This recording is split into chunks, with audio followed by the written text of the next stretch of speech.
Guys গত 50 বছর ধরে আমার বইয়ের শাশুড়ি এই যে আইফোন 16টা ইউজ করছে, তাই আর কি আজকে আমার বইয়ের শাশুড়িকে আমি গিফট করলাম আইফোন 17। চলো কেসটা তোমাদের শুরু থেকে বলি।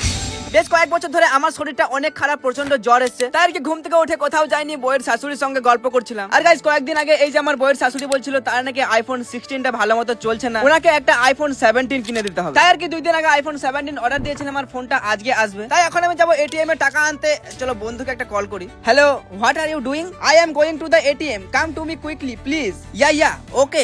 তারপর আমার বান্ধবীর চাবিটাকে বের করে বান্ধবীকে স্টার্ট দিয়ে সঙ্গে আমার দুটো বন্ধুকেও নিয়ে নিলাম আর সোজা চলে গেলাম একটা এটিএম এ। হ্যাঁ গাইস, আমার বন্ধুগুলোকে এনেছি কারণ আমি এখন অনেকগুলো টাকা বের করবো, যদি আমাকে কেউ কিডন্যাপ করে নেয় সেই ভয়ে। আর আমি তো বেশি টাকা বের করিনি, মানে ওই এটিএম এ যতগুলো ছিল ততগুলি বের করেছিলাম, 3-4 কোটি মতো। আর গাইস সেখান থেকে বাড়ি আসার সময় আমার কাছে কল আসে যে তোমার পার্সেলটা চলে এসেছে। তাই আর কি রাস্তার সাইডে একটা জায়গায় দাঁড়িয়ে পড়লাম আর ডেলিভারি বয়কে টাকা দিয়ে ফাইনালি ফোনটা আমার হাতে পেয়ে তারপর চলে এলাম ঘরে। চলে এখন আনবক্সিং করে তোমাদেরকে ফোনটা দেখাই। 1 2 3। এই যে গাইস আইফোন 7, ও সরি গাইস এটা আইফোন না অ্যান্ড্রয়েড বটে। তবে যাই হোক আজকে মাকে ফোন দিচ্ছি, তোমরা দোয়া করার জন্য এর থেকেও বড় কিছু দিতে পারি কোনো একদিন।